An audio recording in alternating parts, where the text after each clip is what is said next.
इस वीडियो में हम बात करने वाले हैं बीएड सेकेंड ईयर के paper code C7B pedagogy of school subject के अंतर्गत। आज हम बात करेंगे C7B यानी कि पेडागोजी ऑफ मैथमेटिक्स में देखेंगे वो कौन कौन से प्रश्न थे जो कि 2020 की परीक्षा में आप सभी से पूछे गए थे।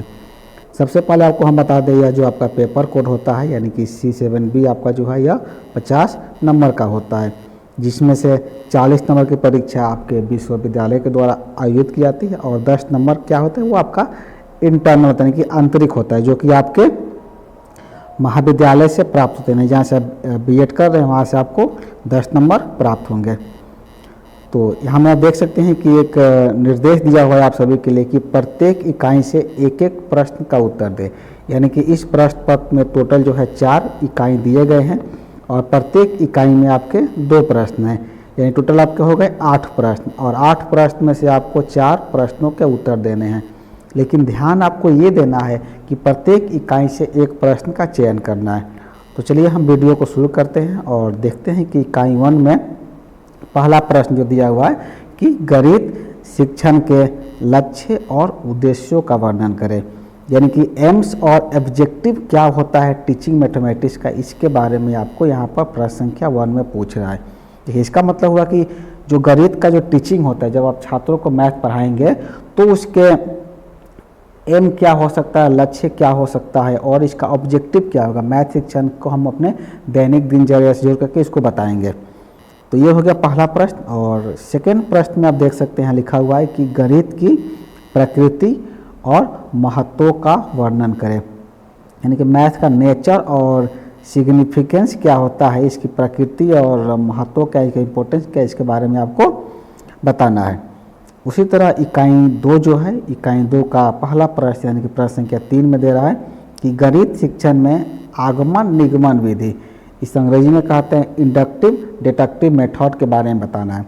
देखिए आगमन और निगमन विधि जो होता है यह प्रत्येक विषय में प्रयोग किया जाता है। जैसे आप सभी जानते होंगे आगमन विधि में क्या होता है। आगमन विधि जो है उस विधि को कहते हैं जिसमें विशेष तथ्यों तथा घटनाओं के निरीक्षण तथा विश्लेषण द्वारा सामान्य से हम लोग सिद्धांत की तरह बढ़ते हैं, यानी कि इसे कह सकते हैं ज्ञात से अज्ञात की ओर जाया जाता है। और उसी तरह दूसरा आपका जो है निगमन विधि जो है, निगमन विधि में क्या होता है, ये आगमन विधि से ठीक उल्टा होता है। इसमें हम लोग क्या करते हैं, इसमें जो है बालक को पहले सामान्य नियम की प्रस्तुति की जाती है, उसके बाद उसे नियम की सत्यता को सत्यापित करने के लिए उसके एग्जाम्पल प्रस्तुत किए जाते हैं। तो ये आगमन और निगमन विधि हो गया, जो प्रत्येक विषय में यूज किया जाता है। तो गणित शिक्षण में इसका क्या योगदान है, इसके बारे में आपको बताना है। और चौथा प्रश्न में पूछ रहे आपको कि पाठ्यक्रम से आप क्या समझते हैं, इसकी विशेषताओं का वर्णन करें। करिकुलम के बारे में यहाँ पर कह रहा है। देख करिकुलम जो होता है ऑलमोस्ट विद्यार्थियों के बीच एक कन्फ्यूजन होता है करिकुलम और सिलेबस क्या है। तो करिकुलम और सिलेबस पर कंप्लीट वीडियो आपके इस वीडियो के डिस्क्रिप्शन में मिल जाएगा, वहाँ सब देख लीजिएगा। और हम आगे चलते हैं यूनिट 3 में जो है 5वां प्रश्न दिया है गणित प्रयोगशाला का वर्णन करें, यानी कि मैथमेटिक्स लेबोरेटरी क्या होता है। आप सभी जो है साइंस लेबोरेटरी जानते होंगे, साइंस का लेबोरेटरी होता है, लेकिन मैथ लेबोरेटरी जो है गणित प्रयोगशाला जो है आपके बीएड कॉलेज में भी होगा, जहाँ पर आप देखे होंगे या गए होंगे। तो मैथ के जितने भी आइकॉन होते हैं, मैथ के जितने भी पार्ट्स होते हैं, उन सभी का वहाँ पर प्रैक्टिकल संदर्भ में बताया जाता है, ताकि बच्चे बेहतर तरीके से चित्रों के माध्यम से, फिगर के माध्यम से, डायग्राम के माध्यम से चीज़ों को समझ सके। यानी सिंपल आप समझ सकते हैं कि जैसे साइंस के विज्ञान के प्रयोगशाला में सब इंस्ट्रूमेंट रखे होते हैं, ठीक उसी प्रकार से गणित प्रयोगशाला में भी सारे मैथ्स के इंस्ट्रूमेंट रखे रहते हैं, जिससे पढ़ाई करना आसान हो जाता है। और प्रश्न संख्या 6 में जो है कह रहा है कि गणित विषय के अध्यापक के गुणों का वर्णन करें, यानी कि एक मैथ टीचर का जो है क्वालिटी क्या क्या होना चाहिए, कैसे आप एक अच्छे मैथ के टीचर बन सकते हैं, उसके बारे में आपको बताना है प्रश्न संख्या 6 में। और अगला हम देख सकते हैं आप प्रश्न संख्या 7 जो है, इसमें पूछ रहा है कि मूल्यांकन से आप क्या समझते हैं।